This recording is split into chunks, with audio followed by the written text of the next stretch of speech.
What the?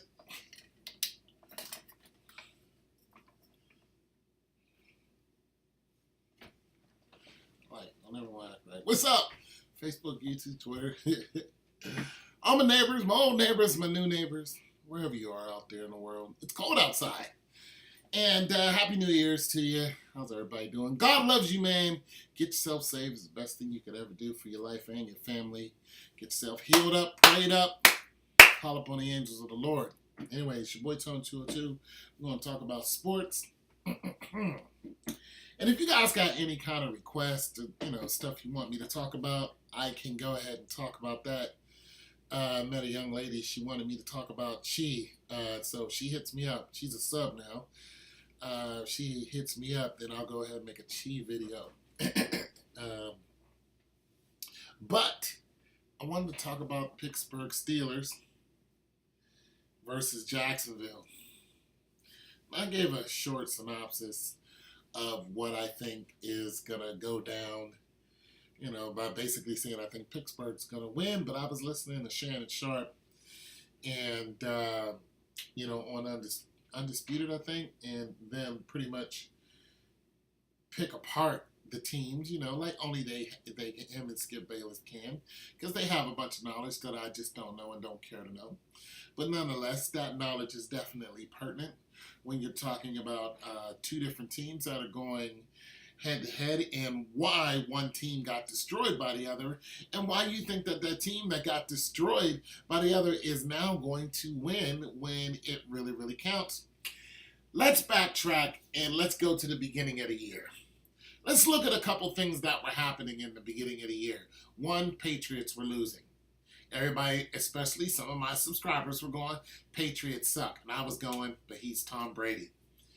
Just let the wheels keep turning and see what happens. Now, you don't hear no more Patriots sucks. And the reason why they were saying the Patriots sucks is because of their defense. Now, we all know at the beginning of the year that they make changes in the beginning of the year. People need to get their feet wet. People are coming and going, especially when you're working with Belichick. Belichick will hire and he will fire right in the middle of the year. Case in point is your boy James. Okay, now they have James Harrison. Pittsburgh Steelers were not very wise in letting James Harrison go. They should at least kept him until the end of the year. Nonetheless, he wanted to be let go because he wasn't getting played. We all know how that played out. Now he is definitely a threat to Pittsburgh because he's great at the outside linebacker position. And Belichick is known to just pick up your scraps and make those scraps gold. He's just known for doing that because he has a beautiful system over there that he can just fit in just pieces and make just everything work beautifully, of course, around Tom Brady. Now let's also look at the beginning of the year. Pittsburgh was pretty much getting their hat handed to them. They lost a couple of games, and then they won 9 straight games, and then they didn't lose again up until they met up with Brady and that terrible call over Jesse James not having the catch. We all know it was a catch. But let's look at the beginning of the year. That's when Jacksonville beat them. And when you want to start picking apart those interceptions, listen, I'm not trying to make an excuse for Ben Roethlisberger. What I'm trying to say is, for one, when you look at some of those interceptions came because of tips. The ball was tipped. Some of them was thrown straight to him. He just wasn't on his A game. But nonetheless, then they go to win 9 straight. Let's also look at some of the other teams out there that, made it to the playoffs, but they're no longer here. And one of them is the Chiefs. The Chiefs have done the same thing for the last couple of years. They start off 5-0, 6-0, and then what happens? Next thing you know, they lose 4 or 5 games straight. You know what I mean? And they barely make it to the playoffs. And then boom, they're in the playoffs. I'm just saying, sometimes teams have a rough start. Pittsburgh has been notorious to do that. Come out, have a rough start. When it starts to matter, boom, they start to play. Listen, what did Cleveland do to Pittsburgh? Cleveland is 0-16, but they battled hard. They battled hard against Pittsburgh. I mean, you know what I'm saying? Even though Pittsburgh was playing their third string, Pittsburgh seems to play to the strength of the other team. Also, the Packers. The Packers didn't even have, Aaron Rodgers, but nonetheless, the Packers almost beat Pittsburgh. You know what I'm saying? So they play to their strength. Now, one thing I One thing I like and what I don't like is when you call out a team. Roethlisberger has pretty much said, I want Jacksonville. And that's because they embarrassed him. You know, it made everybody start questioning, has Ben Roethlisberger done? Does he even feel like playing anymore? Listen, people are even saying if Roethlisberger loses, it will ruin his career, yada, yada, yada. And I'm just like, Roethlisberger's got a couple rings. Like, I'm not sure how you ruin that. You know what I'm saying? He's been Roethlisberger. You know, he's a franchise quarterback who's been putting it down for the longest time. So I'm just not sure, you know, what you mean by ruin, you know, his career. If he loses against Jacksonville, what it's going to do is it's going to boost up Jacksonville. But I tell you who is not going to boost up is Jacksonville's quarterback. You know, I mean, his QBR is, you know, is average. But nonetheless, who's going to pick? Like, I'd pick Colin Kaepernick way over Blake Bortles. I pick Garoppolo over Blake Bortles. I'll pick Rivers over Blake. I'll go get Jake the Snake Plumber over Blake Bortles. You know what I'm saying? I'm just saying. Listen, I'll go get Doug freaking Flutie. No, I'll go get that other kid out of Florida that played for Denver. Who's the Jesus dude? I'll go get him over Blake Bortles. And that guy, I mean, he should have been more of a, you know, running back of anything, but still. I mean, Blake could run. He's got like a 4.8, you know, 40 or whatever. He's about as slow as I am. But the point is, I mean, he's had a couple games where he threw over 300. All right. That's not easy to do in the NFL, and that's what Skip and them said, and that's true. I'm quoting them. That is very true. That is not an easy feat, but it comes down to who do you trust. You know what I'm saying? Do you really trust him to win the game? The answer is Blake Bortles is not winning the game for Jacksonville. The answer is the defense is just dynamite. Listen, the number one defense in the NFL right now is Jacksonville. Period. Dot. You know what I'm saying? And the Bills were right behind them. So let's just face it. Both those teams made it to the playoffs because their defense was so good. Right now, Pittsburgh defense isn't the best, but Pittsburgh's offense is the best. However, this is what the playoffs is all about.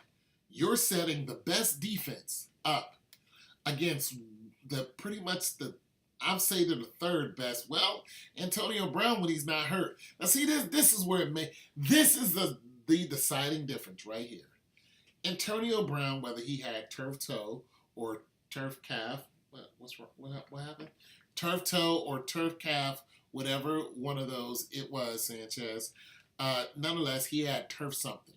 So whatever was slowing Antonio Brown down, he's coming in the game as questionable. That's what he's coming in the game as.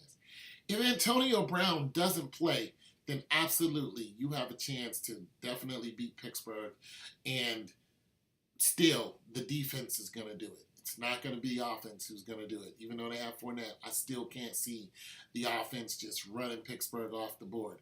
I can see the defense getting a couple more interceptions.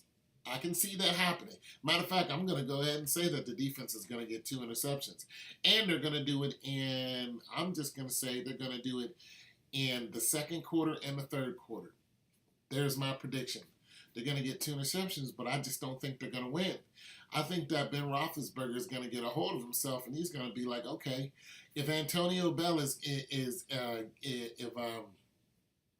not Antonio Bell. If Bell is getting stopped in the backfield, if he's not getting any yards, look, they still have Juju Smith-Schuster. You know what I'm saying? If Brown is on the field, he's still going to be a threat. And they have another wide receiver. I forgot what his name is. So it's not like they don't have people. Plus, they still got Jesse James. It's not like they don't have any weapons. It's not like Pittsburgh doesn't have any weapons. It's pretty much like, they said on Undisputed, they was like, listen, it's a race to 20. If Pittsburgh gets 20 points, then you can't see Jacksonville beating them. I'm not going to go ahead and second that motion. I'm just going to say that was an interesting thing to say because they don't believe that Jacksonville's offense is going to win the game for them. It's all about the defense. So, you're going to be playing offense against the defense in a way to where you're just like, let's keep those guys off the field, or you know what I'm saying, let's definitely hunker down on Blake and make him throw. And then you're looking at, okay, Blake, we want you to throw the ball. We're gonna stop for that. We're gonna stop your whole running game. That's it. We want you to throw the ball. Interception, Pittsburgh. Pittsburgh runs it in, scores. Pick six, Pittsburgh. As a matter of fact, I'm gonna throw this prediction out. Pittsburgh is gonna get a pick six. I'm gonna throw that out there because that's the only stratagem that what they're going to do. Pittsburgh's defense is going to have to step up and help win the game if Pittsburgh's offense is getting stuffed. That's how they're going to win, and that is highly possible against this offense that they're going to be playing against. So I'm just going to throw it out there. I don't think it's going to be a terribly close game, but I'm going to say that Pittsburgh is going to win by. Maybe I'm thinking it's gonna be like 7-14.